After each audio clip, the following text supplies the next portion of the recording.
If you ask world champion Carlos Mortensen, he'll probably tell you poker is all about the bluffing. Well, while bluffing is definitely an integral part of your overall strategy, that's not all there is to it. First of all, you gotta figure out, who do you bluff? Think about that for a second. How are you gonna bluff an amateur? An amateur doesn't even know what he has, let alone he's gonna try to figure out what you've got now? How about the maniac? You don't want to get involved with these guys. You trap maniacs, you don't try to bluff them. The guys you want to bluff are the rocks, the weak and the timid.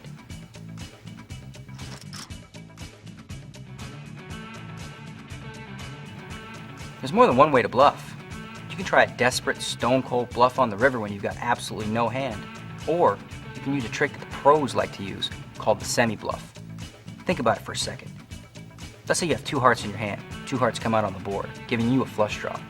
Well, that's a pretty strong hand. You're going to call it that, right? Why not bet yourself? This gives you 2 ways to win. If you bet and nobody calls, you win the pot right there. If you bet and somebody does call, oh well, now it's just time to hit your flush and win an even bigger pot.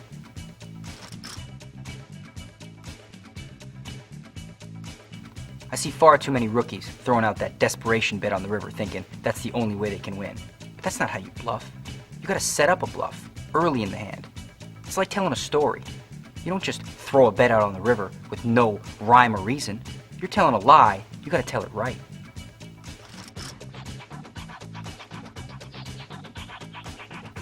You know why position is so important in Texas Hold'em? I'll tell you why. Bluffing.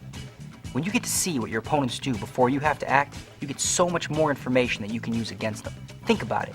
Your opponent checks, he's either trapping you or he's got nothing. It's your job to figure out which one it is.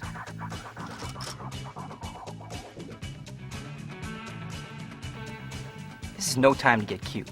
There's too many people in the pot to try bluffing wildly when there's so many people that could hit the flop. Yeah, when you're up against one guy, sure you can bluff, especially if he checks to you. But with 4 guys in a pot, come on, man. You can't bluff everybody.